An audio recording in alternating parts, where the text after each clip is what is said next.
Chelsea have been pretty unsuccessful since being taken over by Todd Boehly and Bedadig Bali in 2022.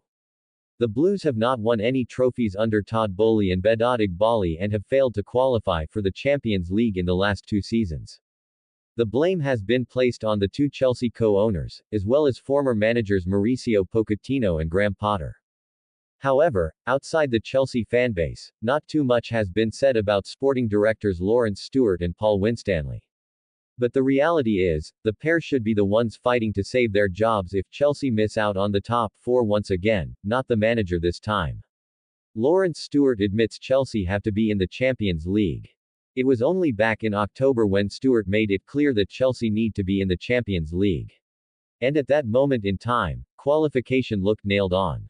In an interview with The Telegraph, the Chelsea co-sporting director said, "This is a club that needs to be in the Champions League, it's a club that needs to be competing to win trophies consistently, and we want to do that with a certain way of playing football as well. So that absolutely is the ambition. And then the plan has been how do we go on a path to make that possible. And that's been around investing in talent, committing to develop talent and developing a way of playing, the way we want our teams to play." Fast forward to now, though, Chelsea are 4th in the Premier League table with Manchester City and Newcastle United only 2 points behind them.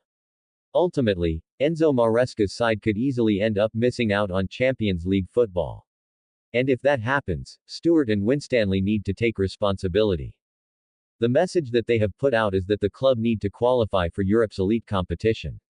But the question is, have they given Maresca the squad to do so? There is no denying that Chelsea have spent a ridiculous amount of money under this current regime.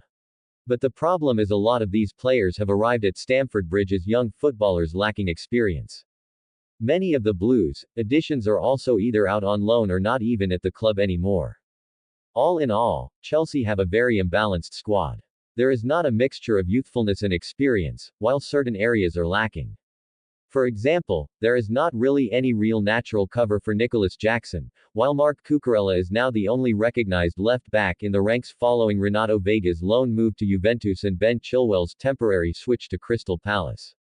It is probably fair to say, then, that Chelsea's squad building under Stewart and Winstanley has been poor. It is now time for them to come under proper scrutiny.